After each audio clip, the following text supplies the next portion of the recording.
Polícia Cidadã. Aqui, a sociedade tem mais voz.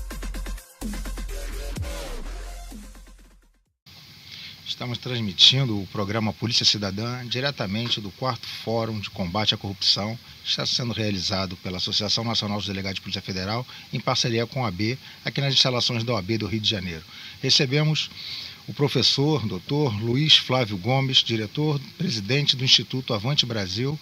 Ele vai falar um pouquinho sobre o panorama que nós estamos vivendo no nosso país em relação à corrupção e falar também um pouquinho das perspectivas, né, que nós podemos ter em relação a aproveitar esse momento para que possamos buscar mudanças no sentido de avançar nos processos que o Brasil tem de evolução, desenvolvimento e alcançar uma qualidade de vida que alguns países no mundo já conseguiram atingir. O Brasil é um país que desenvolveu muito, mas por conta da corrupção, ele retarda demais o seu desenvolvimento, o seu crescimento e trazer uma percepção para a sociedade de uma qualidade de vida melhor.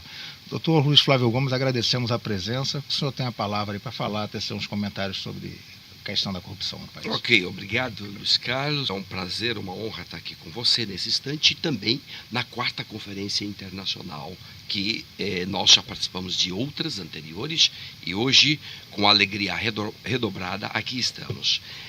Olha, vamos lá. Vou pegar o gancho teu, Luiz Carlos. Desenvolvimento. O Brasil, de fato, desenvolveu bastante.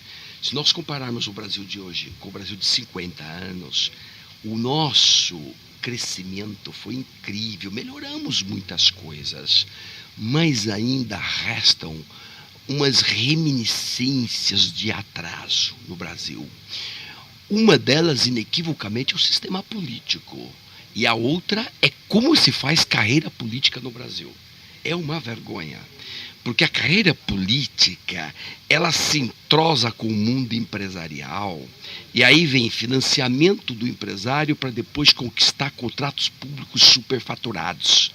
Isso para o Brasil é uma fonte de atraso, é muito atraso, porque desvia-se muito dinheiro.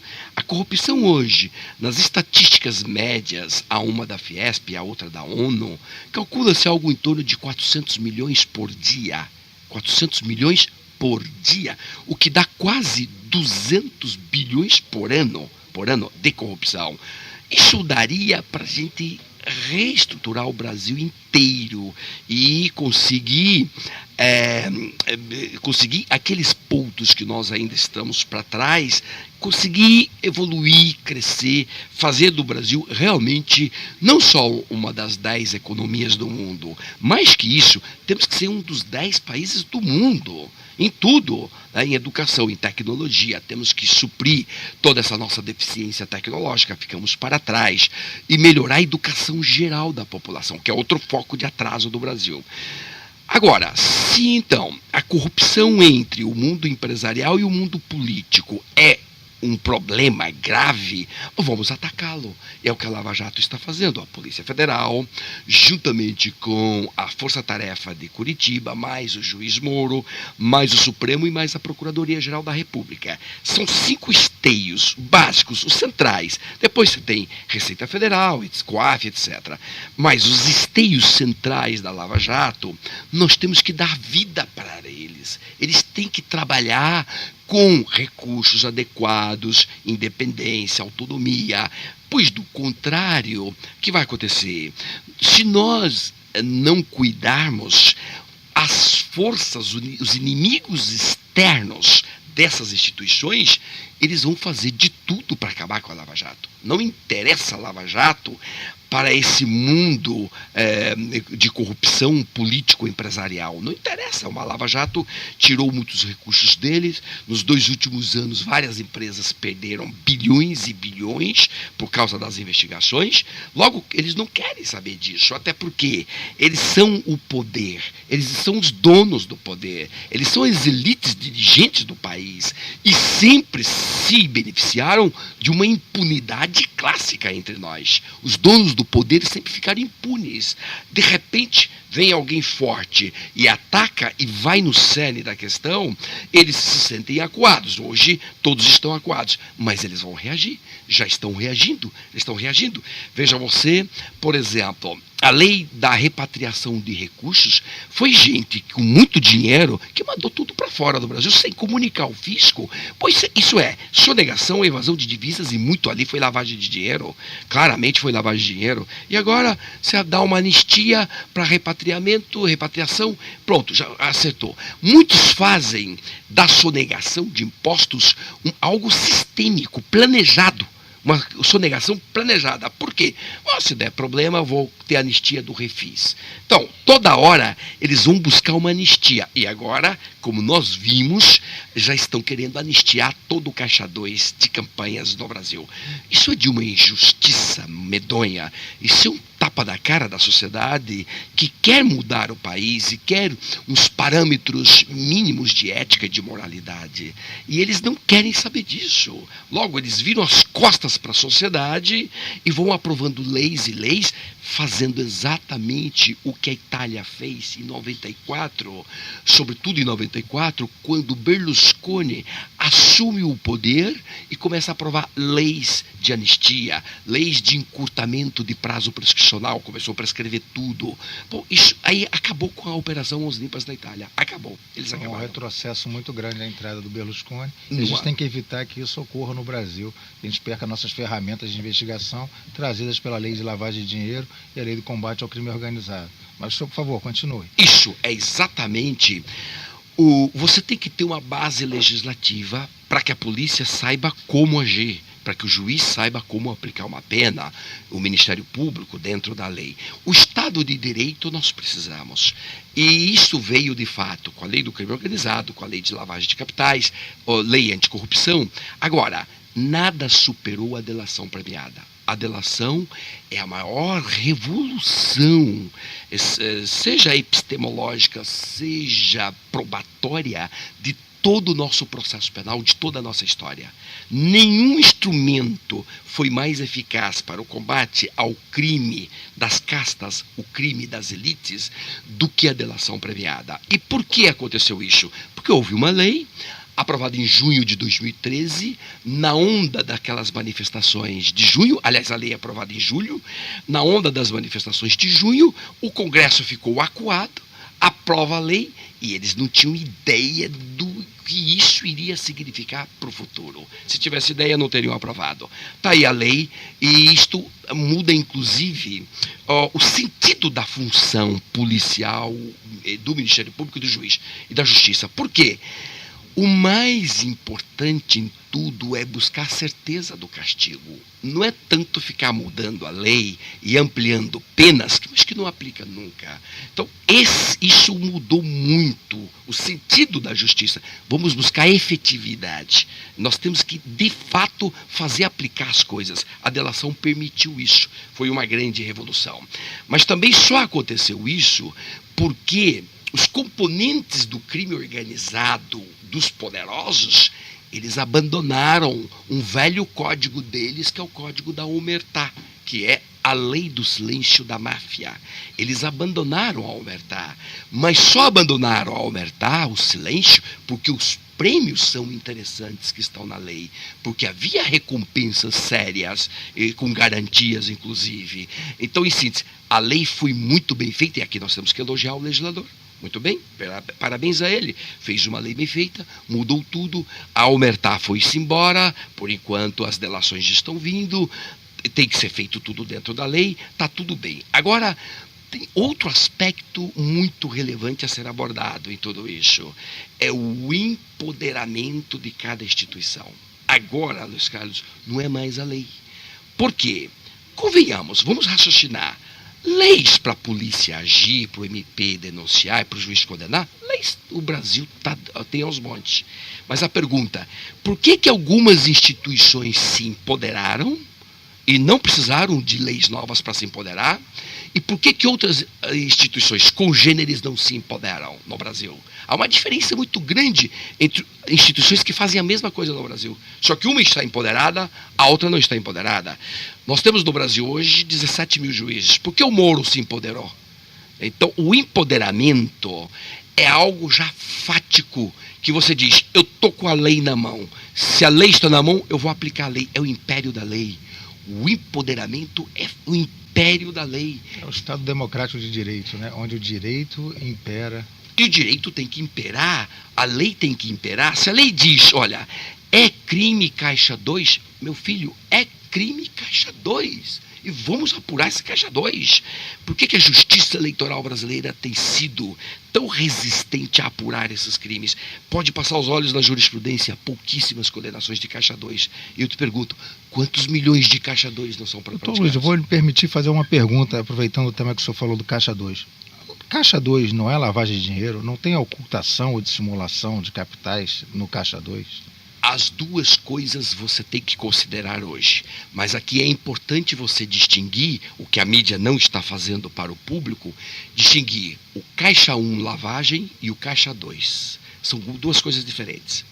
O caixa 1 lavagem, você pega a propina, por exemplo, da Petrobras, e você faz a doação declarado para a Justiça Eleitoral. Isso é um caixa 1 declarado, porém propina. Leia-se lavagem de dinheiro. E é o que aconteceu, assim, num grande percentual da campanha de 2014. Um grande percentual. E incontáveis parlamentares receberam esse tipo de propina e fizeram lavagem de capitais. Esse é o caixa 1 lavagem. 2, caixa 2 mesmo. O caixa 2 vem por fora, totalmente mesmo. Vem por fora, não declara para a Justiça Federal e você então faz o quê no caixa 2? Você paga as despesas do candidato, dá dinheiro para ele diretamente e ele não declara. Agora a Odebrecht, por exemplo, ela está delatando 35 senadores, 12 governadores e 200 deputados, mais ou menos, 200 deputados. E foi quase tudo caixa 2. Teve gente que recebeu na Suíça, gente que recebeu em contas estrangeiras. Né? Então, o que é isto? Aí é caixa 2 de verdade. Agora, você pode usar também o caixa 2 para lavar dinheiro. Já é uma terceira operação mais complexa. Você tem o dinheiro sujo, você dá o caixa 2, não propriamente o caixa 2, mas você dá para o candidato, ele declara e depois o cara te dá o dinheiro limpo. Então, há formas de fazer toda a lavagem, e por dentro, por fora, etc. De qualquer maneira, é essa promiscuidade empresarial política no Brasil que nós temos que atacar. O dia que este câncer do Brasil for extirpado, pode saber, o Brasil é outro. Nós vamos ser diferentes. Os padrões mínimos éticos e morais nós vamos estabelecer na condução da coisa pública. As pessoas têm que ter mais responsabilidade quando lidam com dinheiro público. Então é isto que nós temos que mudar. E mudar é como? Muda via Lava Jato. Só. Não. A repressão é interessante, porém, claro, só a repressão não funciona. Você tem que jogar a repressão e, paralelamente, jogar um conjunto de medidas preventivas. Então, melhorar, do ponto de vista do ordenamento público, melhorar a todas as partes de prevenção, ou seja, dar mais transparência aos contratos, por exemplo, tacar os contratos públicos tudo na internet, que todo mundo pode opinar sobre aquele contrato, proibir legislador de participar de contratos, eles não têm nada que participar de contrato, só o executivo que contrata. Se você tem tudo isso, essas medidas preventivas, você vai reduzindo, de fato, a corrupção. Então, há muitos caminhos hoje de nós buscarmos e até muitas experiências estrangeiras bastante promissoras. Você tem hoje Geórgia, você tem Hong Kong, Singapura, você tem hoje Botsuana, você tem vários países que fizeram acontecer, fizeram diferente. Agora, cá para nós, e aqui eu vou parabenizar as instituições brasileiras, como a Lava Jato. Hoje, no mundo, não tem nenhuma operação igual. No mundo. Doutor Luiz Flávio, o senhor está falando a questão da delação, a colaboração premiada da Odebrecht, envolvendo aí 200 parlamentares, o número de expressivos de governadores, prefeitos. O senhor acha que essa proliferação de partidos políticos, ela é nociva para o país? E também essa obrigatoriedade de um candidato ele ter que ser obrigatoriamente filiado a um partido também não causa um afastamento das pessoas de bem, de certa forma, de participar do processo eleitoral? O que o senhor acha? Seria espaço no Brasil nós podermos ter candidatura independente? O que o senhor pensa sobre isso e se ajudaria de alguma forma a gente poder sair desse processo vicioso que nós vivemos hoje em relação ao processo eleitoral e à corrupção institucional instalada no nosso país? Isso, eu acho que as duas coisas são relevantes e eu apoio as duas. A proliferação de partidos só é fonte do quê? É fonte do tempo de televisão que é vendido corruptamente e depois do fundo partidário que o cara pega. Tem muita gente vivendo disso, não faz nada na vida, só vive de fundo partidário. Então a criação de um partido político hoje no Brasil é como que uma filial do grande crime organizado dos poderosos. Portanto, nós temos que acabar com isso. No Senado já se aprovou esta semana uma emenda que estabelece o mínimo de 2% de votos em 14 estados, pelo menos. Isso já vai diminuir, calcula-se que vai chegar a uns 10 partidos políticos. Tá? Ótimo, então medida correta. Quando o legislador acerta, nós temos que parabenizar e estimulá-lo a fazer o certo. E quando ele erra, nós temos que criticar para ele voltar e fazer o certo. Um ponto. Então, sou contra a proliferação de partidos. Agora, de outro lado, a questão da candidatura independente. Isso é extremamente salutar. É algo que estimularia muita gente com princípios éticos e morais a entrar na política, porque você foge da clausura, do engessamento de um partido que é podre. Em geral, os partidos políticos do Brasil, os clássicos, os antigos, está tudo podre. Em que sentido? Todos já receberam propinas de estatais, ou seja, de empreiteiras que tiveram contratos superfaturados nas estatais, ou fraudes em licitação, ou etc. Então, esses velhos partidos, cheios de caciques, e os caciques mandam. Tanto que o fundo partidário vai para eles, e eles gastam o dinheiro como bem entendem e acabam nem sequer distribuindo, salvo para meia dúzia de apaniguados, de nepotismo, que então eles dão um pouco de dinheiro. O resto é dos caciques. Leia-se, isso é o quê? É uma casta que domina o país. E, então, uma candidatura independente, tanto quanto os Estados Unidos, por exemplo, você pode ter candidatura independente. Há muitos países do mundo que têm candidatura independente. Sou totalmente favorável. Acho até, nós conversávamos sobre a possibilidade de lançar uma iniciativa popular nesse sentido.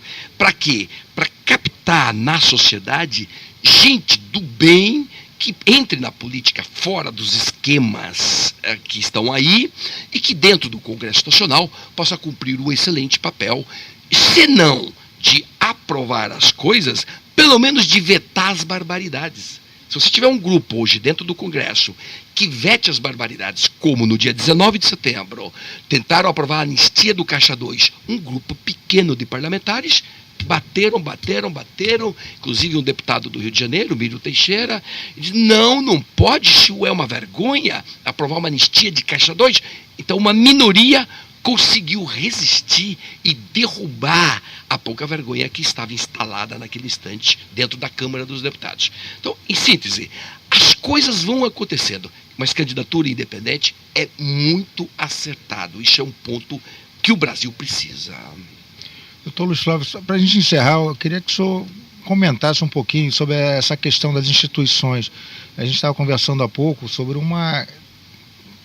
parece para a sociedade uma disputa de poder, né? Mas é importante que as instituições elas desenvolvam o seu papel, mas cada um dentro daquele papel que a Constituição lhe conferiu, né? Eu acho que o legislador constituinte ele foi muito feliz, né, na hora que ele fez as atribuições, a distribuição das competências dos poderes da República, das instituições, e por vezes por resoluções a gente muda um quadro constitucional. Queria que o senhor falasse um pouquinho sobre isso e a importância das instituições se colocarem no mesmo lado, que é o combate aos malfeitos, ao combate à criminalidade e combate a esse grupo, né, que efetivamente tem prejudicado o desenvolvimento do país com essa corrupção que efetivamente rouba aos cofres públicos bilhões e bilhões por ano. Isso, de fato, esse é um aspecto bastante grave. Por quê? Quando você tem um inimigo externo, você consegue identificá-lo bem. Hoje, por exemplo, depois daquele áudio do Sérgio Machado, você sabe que Romero Jucá, Renan Sarney, está tudo atacando a Lava Jato. Isso é inequívoco, eles falaram, nós não estamos inventando nada. Então aí você identifica teu inimigo externo. O terrível é quando você internamente começa a discutir, porque você perde forças. A perda de forças internas dá força para o inimigo externo. Então, isso é uma estratégia de guerra, de luta, de combate, que nós temos que prestar atenção nisso mais. Eu acho, sim, que a Constituição traçou limites muito importantes e que ela é o eixo em torno do qual tudo tem que girar, mas ainda tem as arestas.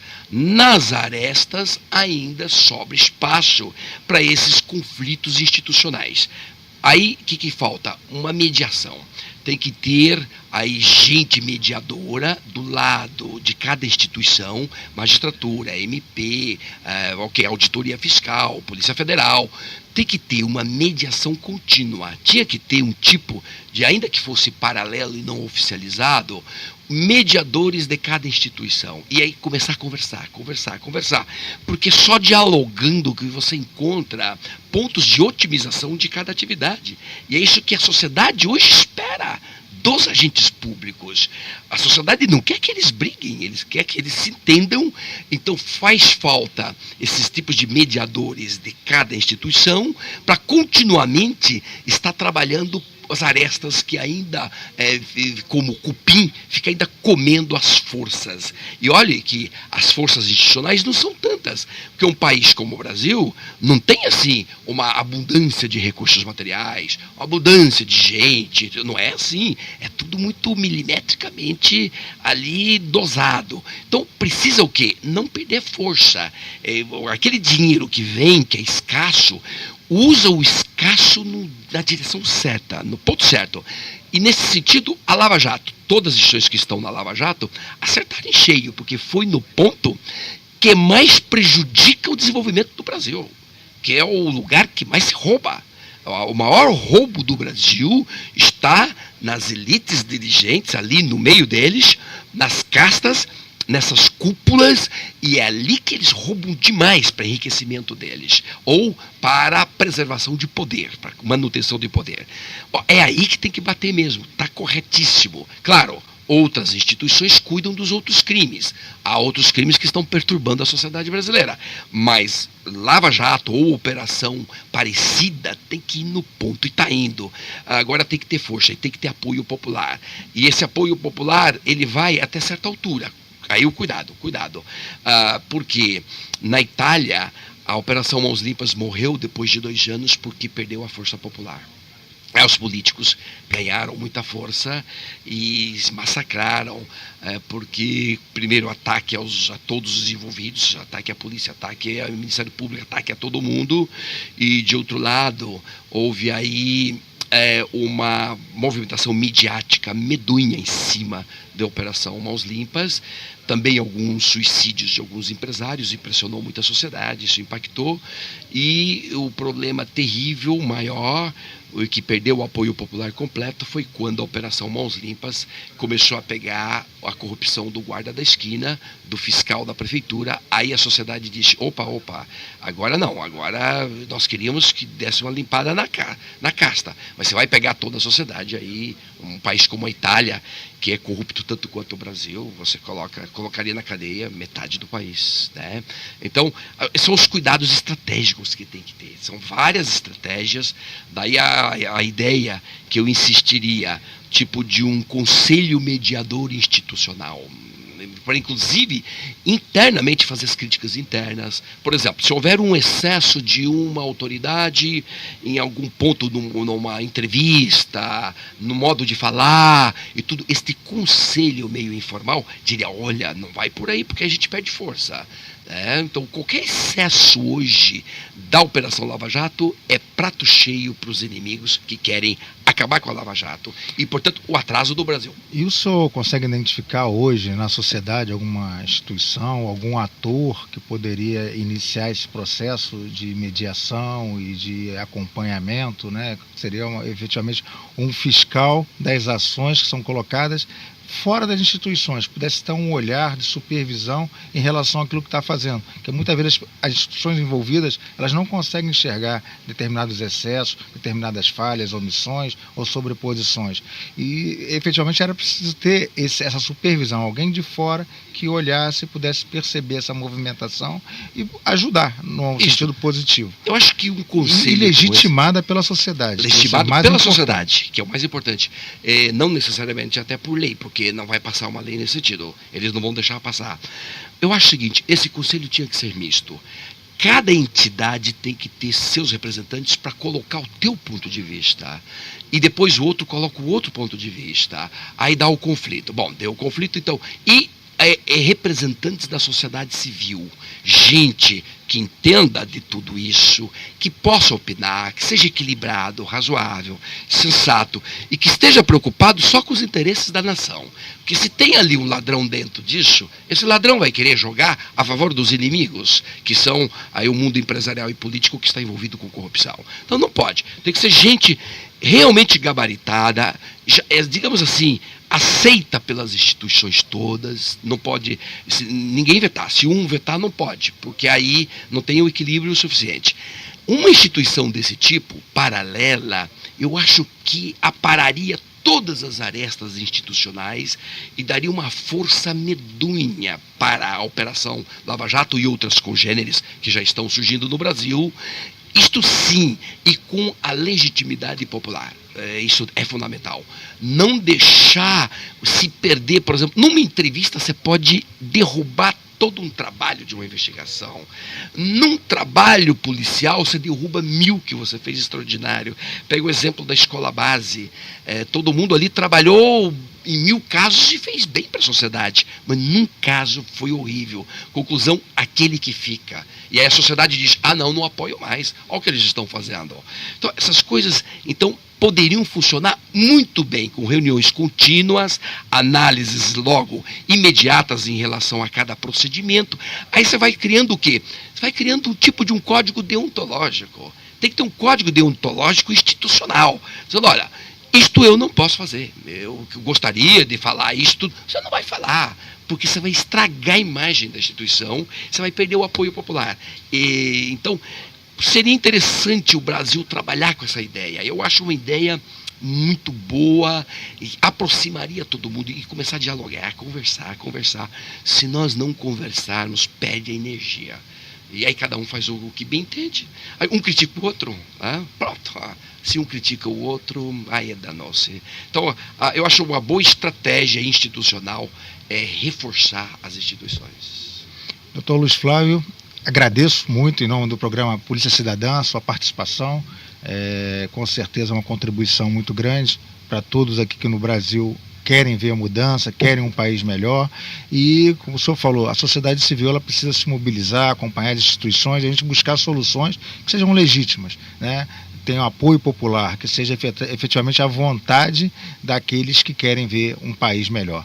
Muito obrigado, doutor. Ok, Luiz Carlos, agradeço muitíssimo. Obrigado aí, eu que agradeço a oportunidade de expor um monte de ideias, que como professor é a única coisa que a gente pode fazer para o país, é expor ideias. Obrigado. Ótimo. Polícia Cidadã. Aqui, a sociedade tem mais voz.